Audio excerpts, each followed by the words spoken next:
Oh boy, Dallas in total chaos this week. Lots of drama, lots of action, lots of news. I'm going to be getting into all of it. I'm also going to be discussing the Karmelo Anthony trial, the murder trial that is taking place in Collin County, just north of Dallas. The jury has been seated, and 0 black jurors. The defendant is a black teenager, and last year he killed a white teenager, which Karmelo Anthony and his attorney, they claim was in self-defense. We're going to get into all of it. But first, I'm Bronin. Thank you for tuning in once again to the Real Texas Radio podcast. If this is your first time listening to the Real Texas Radio podcast, 1,000 welcomes. Before we jump in, please make sure to like, subscribe, follow, download those episodes, streaming in all of the major podcast distributors, Apple, Spotify. If you have a moment, please 5 stars. If you enjoy the show, if you enjoy the content, and spread the word about the Real Texas Radio podcast, and follow the show on X at RTR_Bronin, RTR_Bronin. Let's go ahead and get into it. All right, now, you're listening to the Real Texas Radio podcast. I'm your host, Bronin, just a fed-up taxpayer bringing you all of your Texas, local, and national news.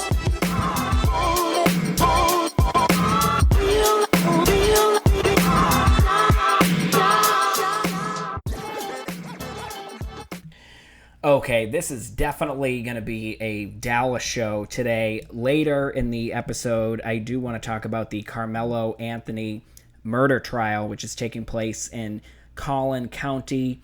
The jury was just selected yesterday. Karmelo Anthony, he is a black teenager. He's 18 years old, and he killed a white teenager last year in Frisco on Frisco ISD property, stabbed him to death, literally. Karmelo Anthony is claiming self-defense. 0 black jurors seated in that trial. So that's the teaser. I'm going to get to that later. But we got to start off talking about Dallas proper. Whoa. This has been a crazy week. This is definitely going to be one of the most historic weeks in Dallas history. Unfortunately, for negative news, the professional basketball team, the Dallas Mavericks, they are relocating in 5 years' time to North Dallas, to Valley View. So that's not necessarily negative, depending on who you ask. Definitely a controversial decision, but Valley View, it's basically been a blight and an abandoned lot for many years, for a decade or more. There was an old mall, Valley View Mall was on the site, which was abandoned and just being abused and set on fire by homeless, junkie, bum, criminal, vagrant, mental patient, ne'er-do-well, recidivist reprobates. Finally, the building was razed because it was just such a problem for people living in the area. And the site, it's over 100 acres. And now the Mavs, they have signed a purchase agreement to purchase most of the land. And the developers who own it, they are over the moon with the decision. And so we'll get into that. The very following day, the next day, the Dallas Stars, who they share the American Airlines Center in Victory, basically downtown Dallas, they share the space with the Mavericks. They announced officially that they are relocating to Plano. They're going to build a brand new facility also at a mall, the Willow Bend Mall, which has been shedding tenants in anticipation of the Stars relocating there. And, you know, this all wraps into the whole DART fiasco. Plano was the first city to rattle the chains at DART, claiming that they wanted to leave the system, that they were sick of having to allocate half of their sales tax revenue to DART, which all it was doing was just facilitating the criminal distribution network, all of the homeless, junkie bum, criminal vagrant, mental patient, ne'er-do-well, recidivist reprobates flowing into their downtown, that their police, the Plano police, were just having to corral and get rid of them at the end of the night when the dark closed down. And then you just got these zombies, these criminal mischief makers hanging around, loitering, bothering people, making a complete nuisance of themselves. So Plano, they needed that money from DART. They needed to recapture their sales tax dollars so they could start funding this economic development like the Stars and building their new arena. It's also been announced that Plano, this was just yesterday, Samsung, which is headquartered, their U.S. headquarters in New Jersey, they are relocating to Plano. And they anticipate 1,000 employees will be moving to North Texas, most of them probably to Plano, to be able to work at the Samsung headquarters. And of course, months ago, AT&T, headquartered in downtown, announced that they're moving to Plano because they want a horizontal campus, horizontal location. In other words, they want to be in a city where there are no homeless, junkie bum, criminal vagrant, mental patient, ne'er-do-well, recidivist reprobates who move around the Metroplex on the DART. The Plano campus, by the way, even though there's three different rail lines, orange, red, and silver light rail DART lines that move through Plano, guess what?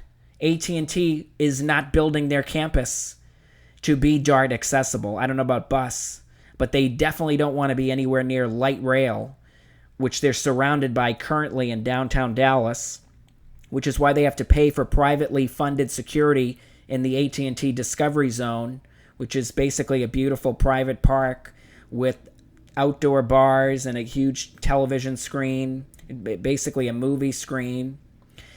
And I don't know what's going to happen to that. I hope it's not mothballed. But they have to have private security. They have to pay for that because the homeless, junkie bum, criminal vagrant, mental patient, ne'er-do-well, recidivist reprobates would create the zombie apocalypse all over it, if permitted, just like they're permitted to do all over this city. So I'm going to talk about bums shortly because I think they play a big piece in what is going on in Dallas right now. The other bad news, Neiman Marcus, which has been teetering, they announced officially the flagship store in downtown Dallas, which has been there for over 100 years, introduced high-end fashion to Dallas in the early 20th century. They are shuttering their flagship store. Again, another business plagued by bums and crime. And I know that there are also other economic factors at play that don't have anything to do with Dallas.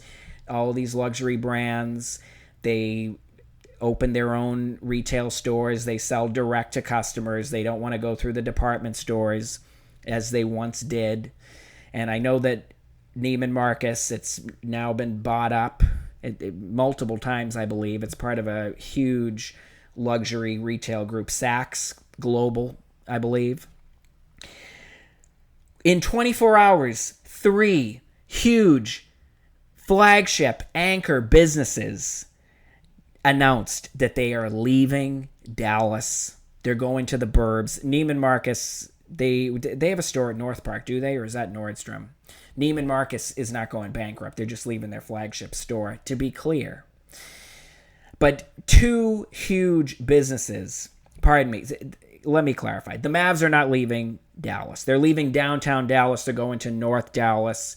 They'll be close to the border of Addison and Plano, our neighbors to the north. They're not leaving Dallas. Sorry, I'm amending my comment there. But still, now City Hall, the Dallas City Council, they are reeling. It was a extremely tense meeting yesterday. And I didn't pull sound because I'm recording right after the meeting. I didn't pull sound during the meeting. I was live with Dallas and Fuego. and Johnny Alamo on X. We did a live commentary show yesterday. If you want to check that out, it streamed on Facebook, X, Rumble, YouTube, and I believe it was recorded if you want to check that out. So I wasn't pulling cuts as I normally do during the live meeting, but it became very tense at the end of the meeting. And there were essentially two topics: a World Cup update. The World Cup is obviously starting in just over a week. The United States, or North America rather, is hosting the World Cup. I don't think that's news to anybody. Dallas is going to be the media headquarters, and the Cowboy Stadium, AT&T in Arlington, is going to be hosting, I think, 9 or 10 games. And Dallas is expecting an influx of tourists. So we'll see.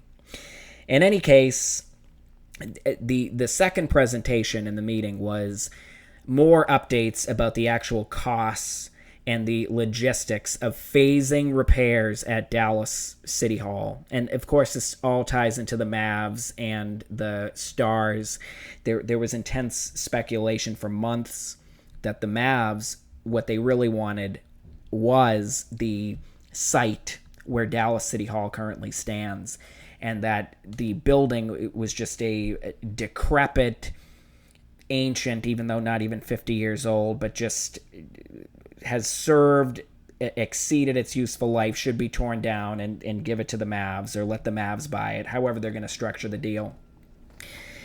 And now people were very angry. The vote at the council, it's looking like 9-6, 9 in favor of abandoning Dallas City Hall, claiming that the repair costs, the renovation costs, the modernization costs, use whatever term you want, that the scope is just too grand. It wouldn't be good stewardship of taxpayer dollars. All these people who usually they don't care a lick about taxpayer dollars, all of a sudden when they want to sell, demolish, abandon Dallas City Hall and move into Class A office tower space, which the taxpayers will fund the lease of that, then all of a sudden now they care about the taxpayers.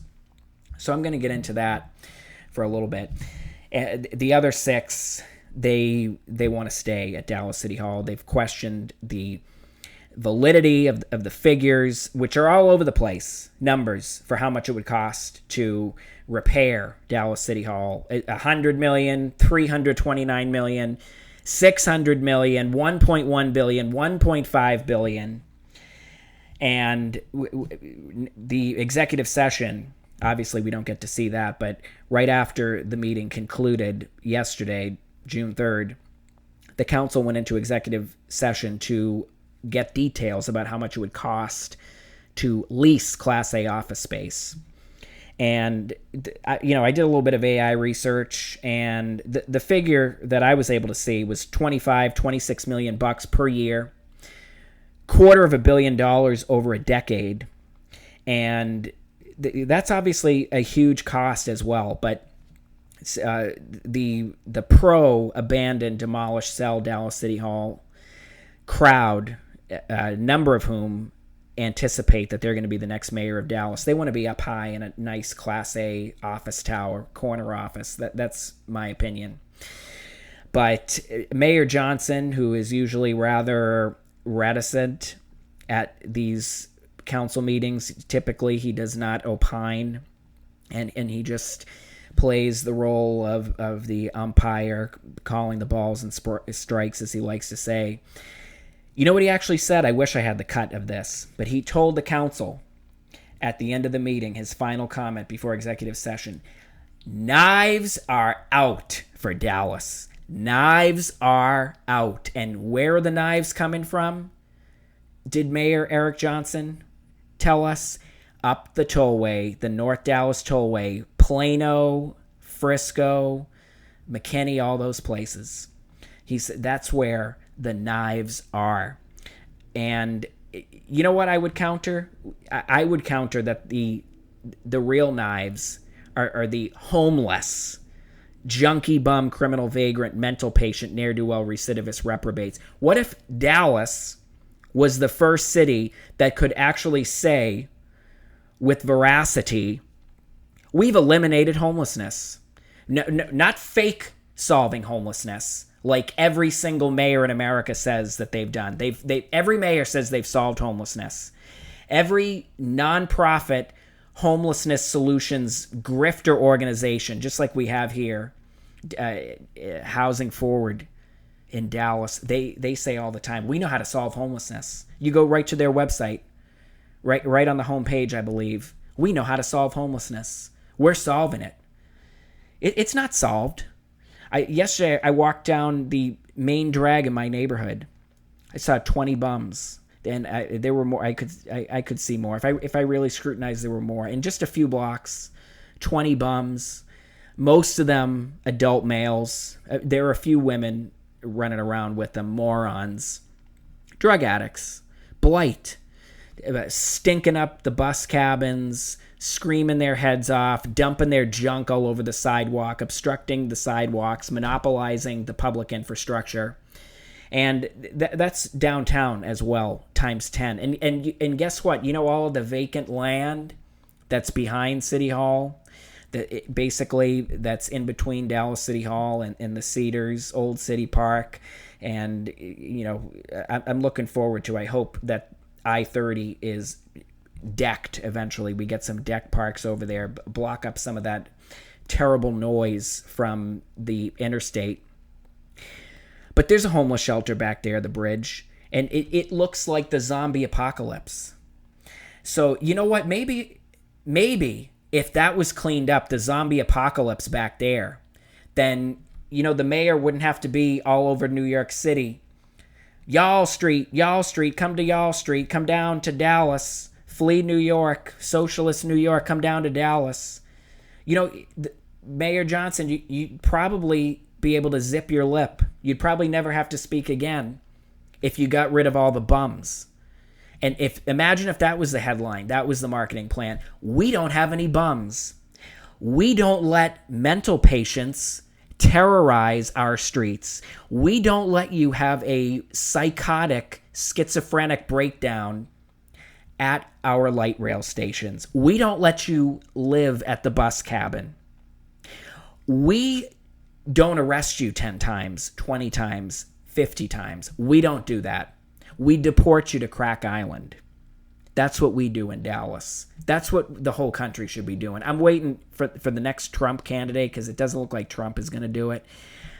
You know what? Apparently, we didn't need the wall after all. It turns out if everybody beats the same drum and says, don't enter the country illegally, don't run over the border, that's not going to fly. Apparently, if you say that, if you have a president at the helm who says that loud enough, apparently 97% or so of would-be illegal aliens change their mind and they don't run over the border. So that's the kind of result that I'd like to see happen with these native-born, homeless, military, working-age, male layabouts, unproductive leeches who they fill up the jail, they fill up the emergency rooms, they waste all of our police officers' time. They bother tourists downtown. They make you not feel safe. The West End light rail station, any of the light rail stations downtown, there were 4 of them. You wouldn't want to wait 5 minutes there for a train, I can tell you that. You know, I'm not even going to get into another anecdote. And, you know, so many of these white liberals and so many on the Dallas City Council, they just want to pretend that it's not a problem. No, it's not a problem. They're going to blame the 6 city councilors who are trying to save City Hall. They're going to blame them for the Mavs not wanting to go downtown. Not wanting to remain downtown when that's not the case at all. And you know what? One of the city councilors, Laurie Blair, one of the consultant engineer experts who actually seems like he's very intelligent. I don't know his name, but he's presented the last couple of meetings. There have been a couple of older guys, very smart, give very direct answers. They don't shy away from any answer. And I think that they have. I think they've won the trust of most of the council, and that's good. That's what we should have seen, honestly, from the start of the process. What we should have seen from the start of the process was a plan, rather than at a committee meeting you just have Chad West, the ad hoc sports chair, whatever he is, the bagman, the developer bagman. That's how we all learned that Dallas City Hall might be heading for the wrecking ball. At a committee meeting, we know that most people don't watch these committee meetings or pay attention, but the developers were paying attention. The developers knew that City Hall was on the wrecking ball schedule because they all showed up at the meeting. All of Chad West and Grinch Janelle Willis, the bag lady, who's also, this was at the finance committee, by the way. This was back in October, November. She's also a big recipient of their money. And so these developers show up. They knew what was on the calendar. But no, we don't want to clue the public in first. That's what should have happened first. Plan. We need to state a vision, Mayor Johnson. That's what you should have done years ago. We've got this large area in the central business district surrounding Dallas City Hall that's just highways and bleep bums and parking lots and an ugly looking convention center, and we got our library with all the bums hanging out in front of it tenting. And you know what? It could be great. We'd love to do something with it. We'd love to get parkland. We'd love to get more residential properties. We'd like to get more businesses. Pitch a vision. Of course, and tearing down your city hall, of course you're going to get opposition. Of course. But you just completely botched it, and that's tainted the whole process. And all these city councilors, they were yelling at each other, essentially.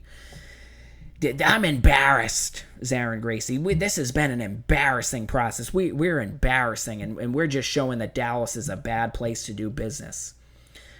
Well, you showed at the city council and the city staff and the city manager that you do things completely out of protocol, completely not making sense. You botched it. You absolutely botched this process. And that's what's happened. AT&T, though, I can tell you, they left because of the bums. That was a big problem. The crime and the bums, they're sick of it. That's why they left. So Plano's going to give them tens of millions of dollars, $100 million, something like that, Plano. So they're going to go to Plano. And they're not going to have to deal with DART or bums anymore. And the Stars, Willow Bend, I don't think that's near a DART light rail station. Obviously, they don't care about that. I guess they're not worried. Most of their fans, most of their customers aren't DART riders. Go figure. So, if you really want my opinion, I still think it's insane that the Mavs and the Stars, they can't get along. They won't stay in the American Airlines Center, which to me is a flawless building, essentially. I understand the argument. It's a real estate play now in sports, and they want to own every single business around, and every dollar that everybody spends before the game, after the game, they want every single dollar. So I understand that, okay? And so now we're going to have this 25-year-old American Airlines Center, which looks brand new, which for spectators, zero notes from the spectators. It's easy to get it in and out of. It's ADA compliant. You got no problem with bathrooms, escalators, elevators. There's not a bad seat in the house as far as I can tell. I've attended many concerts there. I've been to one Stars game, which I enjoyed. I've been to 0 Mavs games. And I live, I've walked to it. I've walked to and fro the American Airlines Center many times. I've never gone to a Mavs game. I'm not a sports guy. I don't think I'm going to be going to any Mavs games in North Dallas either. But, I have, about 4 or 5 more seasons with the Mavs down the street, essentially. So, you know what, maybe I'll go and check out a Mavs game. Though I understand the tickets are a lot more expensive now than when I first moved to Dallas. I think they were pretty much giving them away 10 years ago, $10 or something. You could get a ticket. I don't think that's the case anymore. So, tough week for Dallas. And, what is the council going to do about the City Hall question? From what I could tell, I initially thought after the Mavs, they decided they're going to go to Valley View, which has incensed the city council from the southern sector, who they were ready to get out of the City Hall building so fast and give it over to the Mavs. And they're still trying. Some people think that the deal is going to fall through, or that this was just a business tactic on behalf of the Mavs to just really force Dallas's hand. I have no idea. And, I don't like it. I don't like that. I don't think that the Dallas City Hall building should be played with like that. Should just be leverage for an athletic team, so they spent 25 years in the American Airlines Center. Before that, 14 years at the Reunion Arena. And, as we learn, these arenas, they've got a pretty short shelf life. Look out in Arlington, the Rangers Stadium, right, which is still erect. I don't even know if they have any events there at all. Huge. It was built in the 1990s.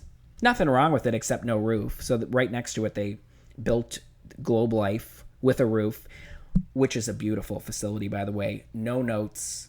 I would say probably the most impressive professional athletic facility I have ever seen in my life. No notes. But, it's tough to watch this.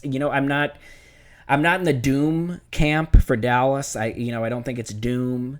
We have businesses coming here, right? Goldman Sachs is obviously building their campus right beside American Airlines, essentially. We're getting a new park over there. And Scotiabank just relocated, I think, again, right over across the street from American Airlines. That's the funny thing. Everybody, all these businesses, they're going to Victory, they're going to Uptown. Not good enough for the Mavs. They're leaving. They're going to Valley View. So the other piece I wanted to talk about the council. So the 9 who are supporting abandoning Dallas City Hall, and Mayor Johnson cautioned one of the councilors who mentioned the word demolish. He said, whoa, no, nobody said demolish. We're not talking about, you don't say that. We're not talking about that today. No, don't say demolish. What do you think is going to happen if they leave Dallas City Hall? The building is not going to remain intact if the city government leaves. That's not in the cards. That's not going to happen. So, of course, it's going to be demolished. But, again, all of these 9 stewards of our taxpayer money who, they're promoting the extreme end of the repair budget, put, $1 billion, $600 million, whatever, right? Including Maxie Johnson, who used to be a school board trustee, including Jaime Resendez. I think he used to be a school board trustee as well. How do you think they voted on the Dallas ISD bond last month? $6.2 billion. A state record for a bond. 26 new schools going up. What do you think they all voted on that bond election? That closer to zero than 20% of the electorate in Dallas bothered to show up to vote in. Which means, as far as I'm concerned, that other 78% or so, they voted yes to the bond. They have no problem increasing their own property taxes and opening up a new credit card for $6.2 billion for 26 new schools and refinancing old bond debt that's become too expensive. All these city councilors, they voted yes. That would be my bet. I would bet money on that. They voted to increase their own property taxes, their constituents' property taxes, $6.2 billion. No problem. That's an investment. But Dallas City Hall, where they actually work, oh no. Done with that. Laurie Blair, Councilor District 8, she referred to Dallas City Hall as a can, kicking the can down the road. A can it's rusty, it's trash, it's garbage. You know what her concluding remark was about Dallas City Hall yesterday? Throw it away. That's a direct quote. I'll get it up on X at RTR_Bronin, RTR_Bronin when I can, when the video is released. And I'll go back and put that up there. But that's what she said. It's trash. The building is trash. So, you know what? These same city councilors who I would put money on, they want to demolish Dallas City Hall, abandon it, sell it, go somewhere else, don't want to spend the money to repair the building. They voted for the $6.2 billion bond. Maxie Johnson, he absolutely did. He congratulated the superintendent, Stephanie Elizalde of Dallas ISD, for getting that bond passed with almost 0% of the electorate. Congratulated her on opening up that brand new credit card. Wants to run away from Dallas City Hall. Wants to get the hell out of there so fast. These other counselors, at Maxie Johnson as well, there's 4 decrepit city pools that are like 70 years old. Won't close them. Fighting like hell to keep these pools open. Dallas has got to be one of the most swimming pool rich cities in the United States, I'd be willing to bet.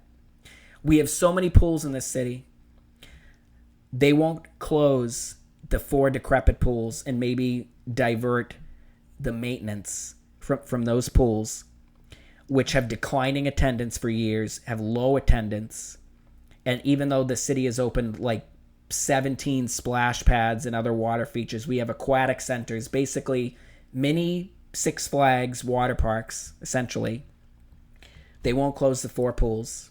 They won't close any libraries that have low usage. Again, these same people, they just voted for the $6.2 billion bond. That would be my bet. 26 new Dallas ISD schools. My voice is cracking. I've been talking a lot lately. Excuse me. How many new libraries are going in as a result of those schools, do you think? Do you think each one of those schools is going to get a library? That would be my bet, most, if not all. They won't close any libraries. They won't close any pools. Dallas operates over 500 facilities. They don't want to close any of them. Oh, except Dallas City Hall. Run away. Over 500 facilities, and Dallas City Hall is the one that they want to get rid of. All right, I'm gonna move on. I'm shouting and screaming about Dallas. I'm sure we'll be talking about it further on the podcast, but I want to talk briefly about the Karmelo Anthony trial. I mentioned at the top of the show that the jury has been seated. I think they've got 12 jurors plus 6 alternates, and the trial is taking place in Collin County, which is where the Stars are moving to, where AT&T headquarters is moving to, where Samsung is relocating from New Jersey, their U.S. headquarters, to Plano. But Frisco, which Universal Kids, whatever theme park, amusement park is opening up, I think this summer, another big draw. And the Cowboys practice facility is in Frisco, and I think that's where the Cowboys cheerleaders practice, at the Ford Star Theater, and they've got the soccer team up there. They're opening up a 1,000-acre park in Frisco. In any case, Collin County last year, a 17-year-old twin, a white kid, he was stabbed to death in the heart. I think he died at the scene up in the bleachers at a track meet, a high school track meet. He was stabbed to death by Karmelo Anthony.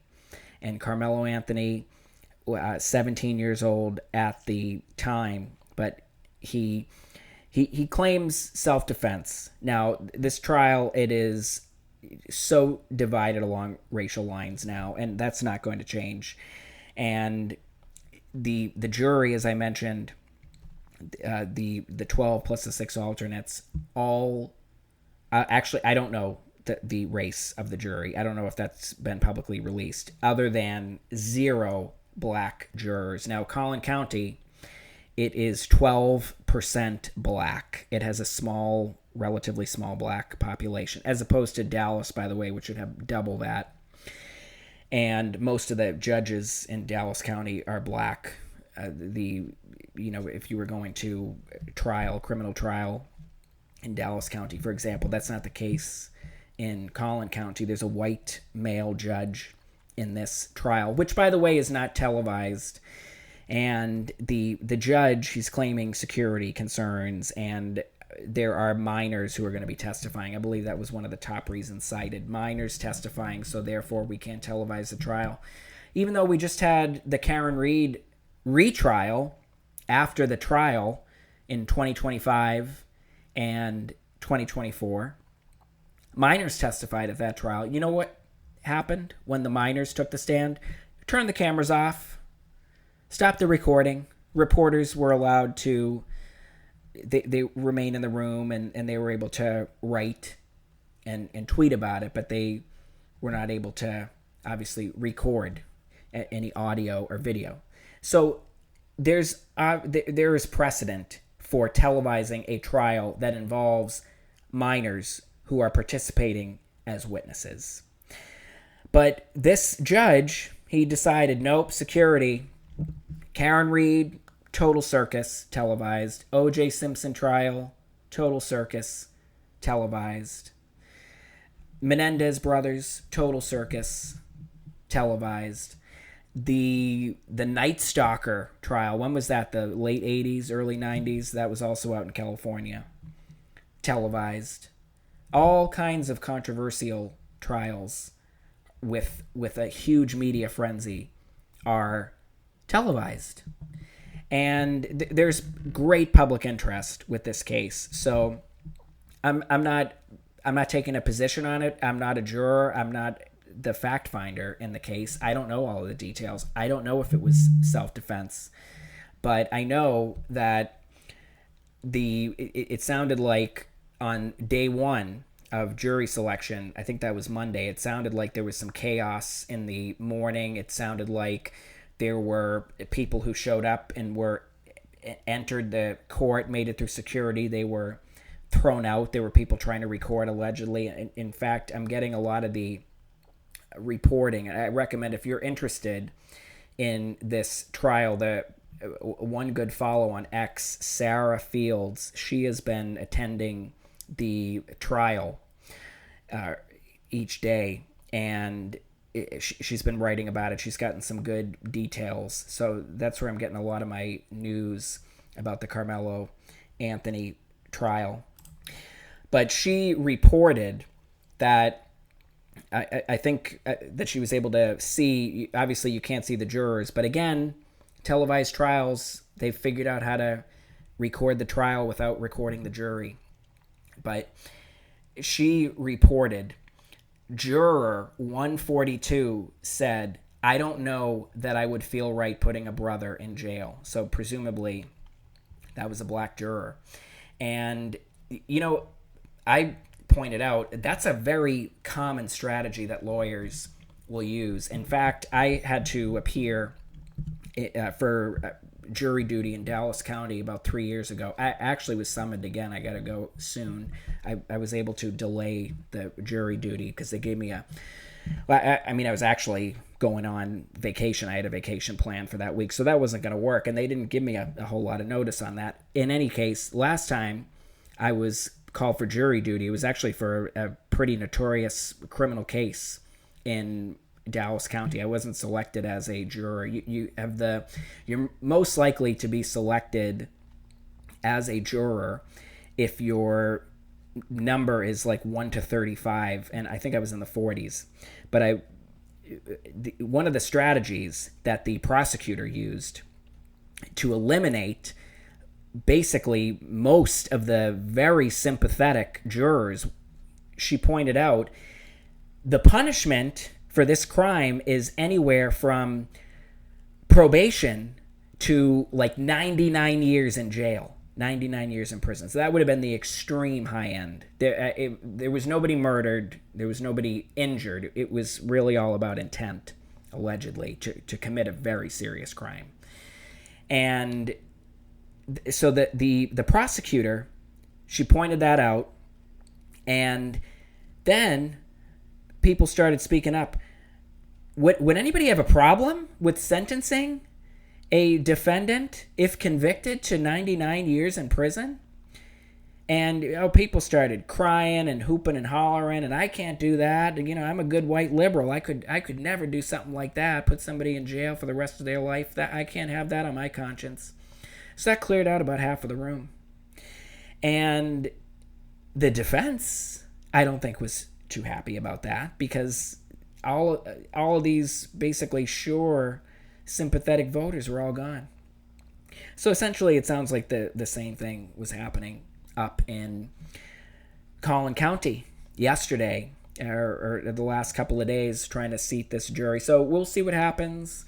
I'm going to keep following it. I'll keep tabs on it. But again, Sarah Fields on X is a good follow if you're interested in this trial. All right, I think I'm going to wrap it up here. I am Bronin. Thank you for tuning in once again to the Real Texas Radio podcast. Keep tuning in. Keep listening. Follow the show on X at RTR_Bronin, RTR_Bronin. I'll catch you on the next episode.